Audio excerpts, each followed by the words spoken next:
一位係離庫沁市大約17英里嘅新城村，總督府唔是改建的屋嘅，大部分全部已經當起嘅。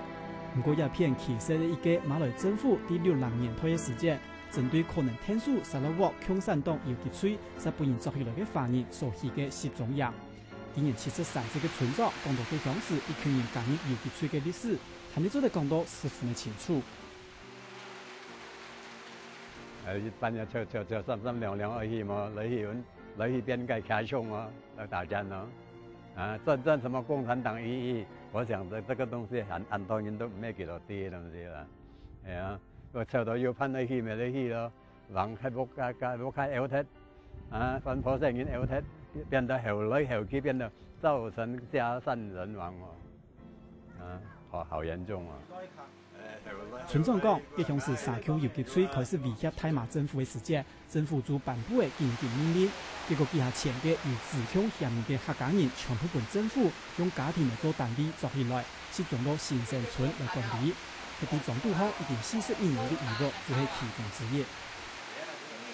你有參加游擊隊冇？係冇啊！因為佢都影響到，你都冇多時間影響到，多錢都俾佢偷跳出來啊！嚟多嘅集中營。你有親戚朋友做游擊隊冇？沒有。啊。咁樣子啊，政府呢都兩年多嘅時間啊，生活安苦啊！當政批下啊！白族係祖先古來嘅客家人，而留一刻原89歲嘅阿妹彭元祥，佢當時被大馬政府帶領自強嫌疑15年捉到新城村內。雖然講56年前政府叫出佢哋當指令，如果彭元祥祖孫三胎11、12年，到今還未喺啲一個集中營嘅落入地度，可能主體遭農和公義咧。即係話安苦喎，再喐佢咯，一晚都過啊，大喐擺喐佢白眼嘅。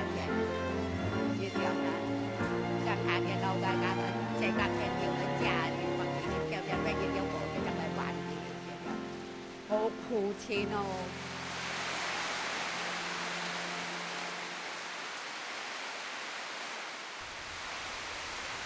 特別一落雨，移步嘅落步嘅做本雨水打到東莞，冇辦法出去搞嘅生意呢，就會點地做下地度特殊設施，將佢哋安養嘅偏農家庭。沙拉沃客家公會都會希望喺教育當中嚟做，聽說佢哋脫離貧窮。不過咁正經要參加過共黨游擊區冇，不過政治立場有乜嘅目標？